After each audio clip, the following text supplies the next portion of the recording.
We're back, and today I'm going to break down the funniest videos in MMA history. So we're gonna get right into the list. I'm gonna talk about Rampage Jackson destroying the door on The Ultimate Fighter 10 against Rashad Evans whenever they were coaching the season together. This is a clip of Tough. Rampage just smashed the door in half. I forgot what made him so mad, but it looks like a breakaway door. It wasn't really made of anything but cardboard, but it was super funny the way that Rampage Jackson kicked his foot right through it, and he just ripped the rest of it right off the hinges. Any MMA meme where you're talking about something making you mad, just throw this up on there and then put some sort of top and bottom text on the meme, and you've made yourself a banger right there. The next one I'm going to talk about is going to be Chael Sonnen, I Can't Let You Get Close. Honestly, this clip is just even classy because of Wanderlei Silva going, wanna know, before the fight. And like initiates in the way that Chael Sonnen returns by pushing him before initiating the contact by saying, I can't let you get close. This is another just classic meme, dude. It looked like the fakest and probably not fake scuffle. Like the part where they actually did start putting hands on each other was real, but the cameras were there. He shot the takedown. It was super funny. I guarantee Wanderlei actually wanted to fight him, and that they would have had it out there if Chael Sonnen did start throwing punches at him too. Super funny. Clip is hilarious. Wanna know. Please stop. I can't let you get close. Can you hear my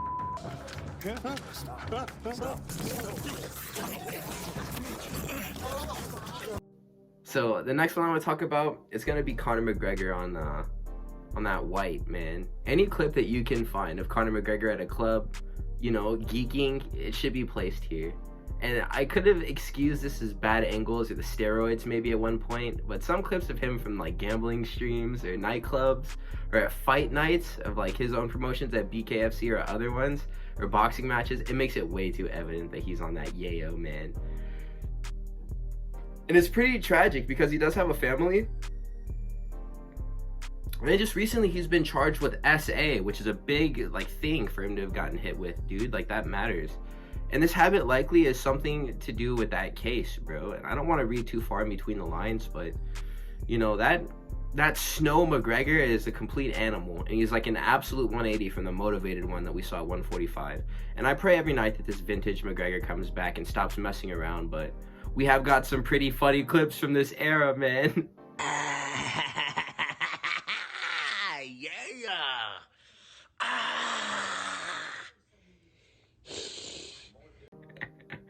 Okay, so the next video that I'm going to talk about is going to be Shut Up Before I Ankle Pick You. And this was an argument that Tony Ferguson was having with Fabricio Verdum during some interview that they were doing with MMA fighting.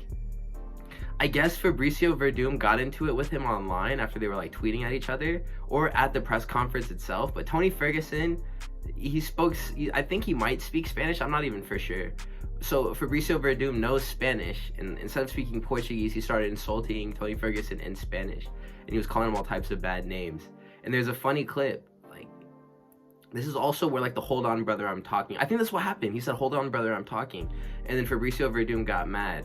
Ferguson in response to this tirade of insults being thrown at him by Fabricio Verdum, he literally stops talking to the press and he's like, What the fuck are you talking about? Shut up before I ankle pick you. Anyway. This is a funny clip because it's Tony Ferguson. He's a lightweight, he's in a hoodie, he's got sunglasses on and a hat, and he's just talking crazy to this heavyweight fighter who is a grappler and just dismissing him by saying that he would ankle pick him. And the absolute absurdity of this clip is what's funny, dude. Tony Ferguson is the type of guy to tell a heavyweight jiu-jitsu ace that he's gonna ankle pick him in broad daylight. And he's just that type of guy, man. So we're moving on. The next pick is gonna be hit him with your groin. And this is some of the greatest corner advice ever. Greg Jackson kept it all the way real with GSP in the championship rounds of, I'm not sure which fight this was in, but in the UFC, a lot of these cornermen don't know what to say to their athlete, bro. Whenever they come and they say that they're breaking down and that they want to quit, this is what you need to say. I don't care. I don't care, George. Hey, look at me. This is where champions are made. You understand me? Yeah. Nothing matters now. Hit him with your groin. You got my mentality? And GSP, he was like, yes, coach, I get where you're coming from. And then he got out there and he probably won that fight, even with the torn groin, man. It doesn't even matter. So that's one of the greatest, like, whenever they cut to the corner, whenever they're talking to their fighters in between rounds, that's one of the greatest segments of that I've ever seen, dude. I'm glad that we have the footage of that. Like, that's that locked in mentality, bro. Like, I'm glad that we've seen something like this. The next clip I'm going to talk about is Silva barking. I will mention that I do have Octagon interviews as well, so I'll mention a couple of those and talk about them, but this is by far my favorite one. I mentioned it before in my video called Favorite Gyms that, like, Silva barking was my first introduction to the fighting nerds. But dude, this is the funniest clip ever. He was being interviewed by Bisping. I think he had either knocked out, oh no, he knocked out Weston Wilson, I think. And it was a brutal finish. And right afterwards, he throws on the nerd glasses, and Michael Bisping is trying to interview him. And he just keeps barking. He starts barking and he keeps barking. And he's barking for so long. I'm gonna show the clip right now.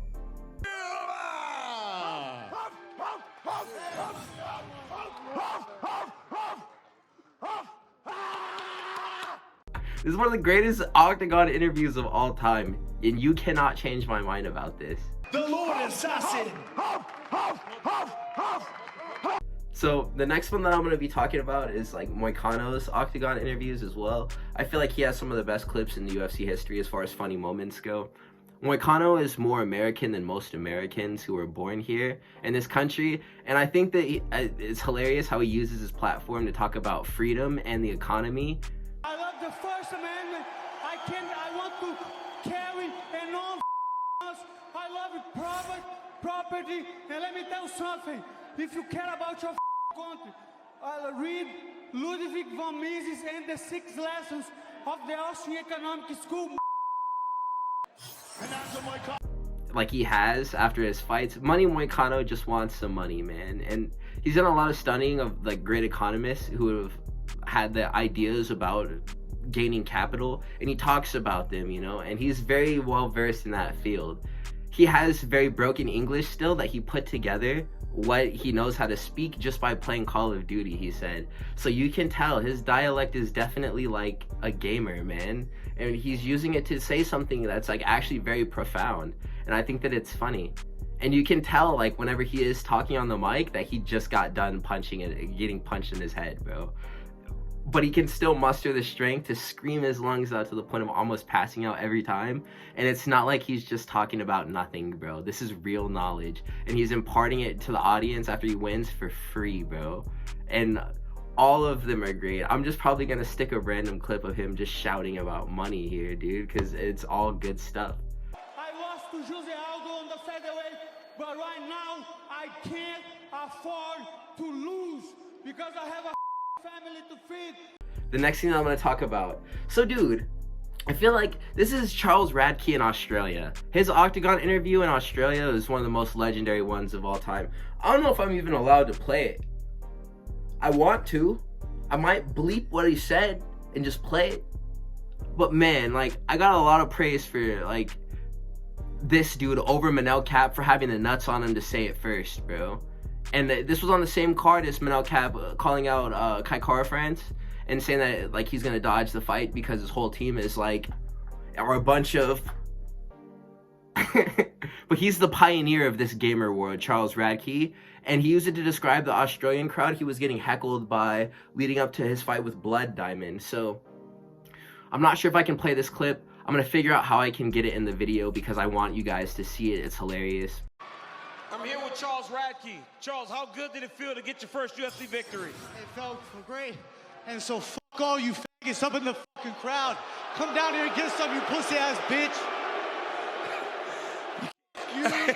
Ladies and gentlemen, give it up for Charles Radtke. Alright, so Colby Covington versus the Ian Gary call-out. So I will say, Colby Covington hopped on this video and he was like, Ian Machado Ferry. And this made like the most legendary call out ever. And the reason why I'm gonna mention this is just because it was probably the best formally recorded and edited call out video I've ever seen. And it was well addressed what he wanted and the stipulations of the fight, which are so stupid, but it was just meant to be a promo. And it was never followed up, which sucks because I really wanted to see this fight. But I feel like it was effective in getting the crowd back on Colby Covington's side after the fight with Leon Edwards that he had, where he looked like an absolute garbage can. So Colby Covington is so good at talking that even after he puts on fights like the one that he did have with Leon Edwards, all he needs to do in order to get a high-profile matchup is just make a call-out. Maybe against Ian, you know? Maybe he doesn't even get that fight, but, you know, shoot for the moon. Maybe he'll miss and land amongst the stars, right? He's gonna get a big fight just because he made this call-out and it was addressed by Ian Gary. They scheduled him to do something else.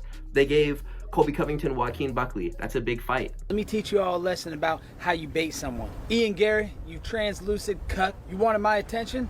Now you got it. Speaking of his fight with Leon Edwards, another moment that I think should get some praise is like the 7th layer of hair joke that he made. He meant to say the 7th layer of hell, like where his dad was or whatever. He said the 7th layer of hair, and he was wearing like this big, like goofy presidential, like colonial style powdered wig, and it looks so funny, dude. So that's another mention. Another moment that we're going to talk about is Jon Jones chasing that intruder down with the shotgun. This video is funny to me because as a fan of like Mojahead Foodalit on YouTube, he always makes edits of Jon Jones' dog, and he like puts him in the videos as like this character. And like it's something I'll always laugh at when I first got into fighting and was watching Mojahead's videos. Jon Jones is like a German Shepherd, and it's a police canine that's trained. And in his free time, Jon Jones acts like he's some type of special forces operative, even though he's really just a cokehead and a stoner.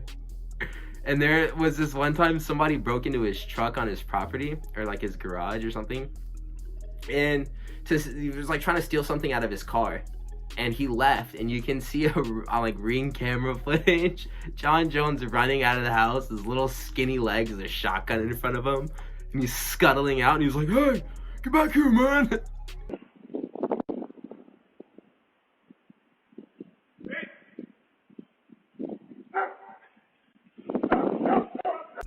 And this is probably the funniest video of like an MMA fighter trying to detain like a bandit who's trying to rob them, because Sean Strickland also had the clip of him stepping out in the bathrobe with the 9mm. But dude, this is funnier to me, man. And it takes the cake because of how scary the thought of Jon Jones chasing after you with a shotgun would be. And honestly, like, the shotgun is the least of your concern if you're unarmed, and he realizes that.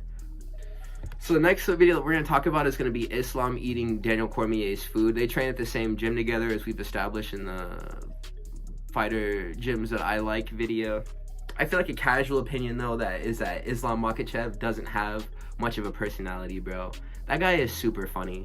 And he trash talks too. He's so funny whenever he trash talks. He also has clips of him pulling all types of practical jokes on his cousins too. But I want to talk about this one clip where he was in the gym and Daniel Cormier had gotten some food. It's like fish or something and rice. And he let Islam have a bite of the fish and rice. Islam says, "Wow, that's very good, DC." DC is talking to Islam because his English isn't very good at this time, like he's a baby. So he's like, "Oh, very good. You like Islam? Would you like another piece of the fish, Islam?" And Islam's like, "Yeah, very good, very good." And DC presents the food to him, and he has the spoon still in his hand. So Islam takes a spoonful of the food, and it's falling off, so he uses his finger to press the food onto the spoon. And DC is like, "Oh, so you're just gonna put your finger in my food, huh?" But then don't take too much, right?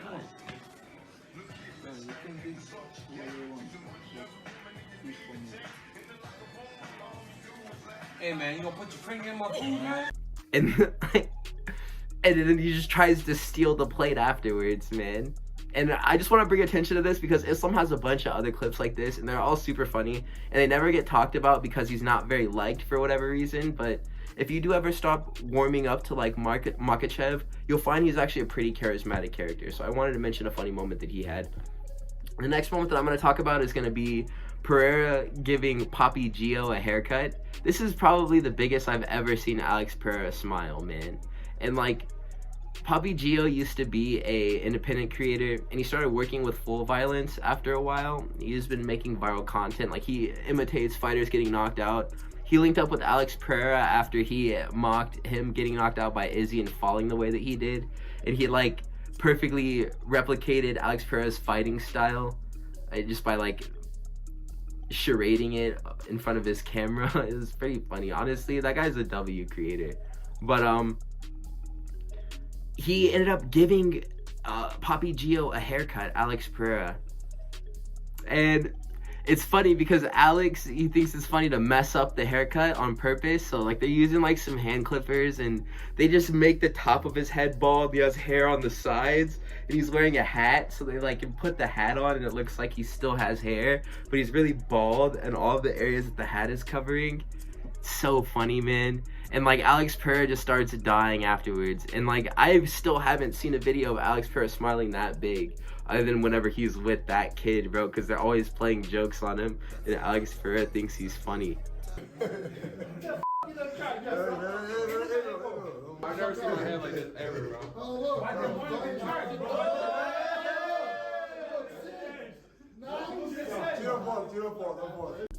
So that dude is literally like Pereira's third son, which is comical.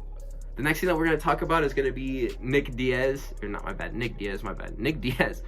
Yeah, honestly, he has a video that could make it on like the top whatever saddest videos in MMA history that just came out recently. The reason why he's not fighting Vicente Luque anymore. He's down bad right now. I hope that he can get it together.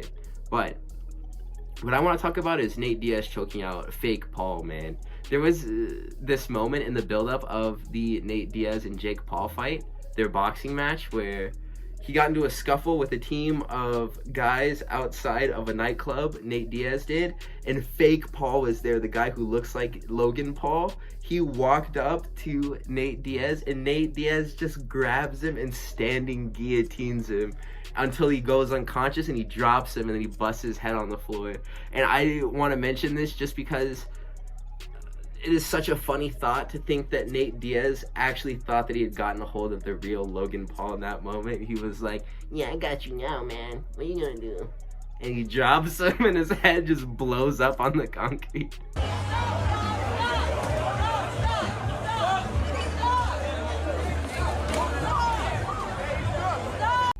You really thought he got him with no security? Like, I couldn't imagine him genuinely being under the impression of that. That's what happened. It would have been so funny. The video is hilarious, man. So the last one that we're going to talk about is Sneeko sparring Sean Strickland. And I want to say this was a reality check for many people online, I hope. Sean Strickland beat Sneeko like that with no kicks or wrestling. And like pure boxing, Sean Strickland pulverized Sneeko for far longer than he should have been allowed to, probably. But this was important because this was the days of YouTuber boxing. And the last thing that we needed were these guys calling out MMA fighters for spars, dude. So Strickland did what he was supposed to do, honestly, and it didn't look very pretty.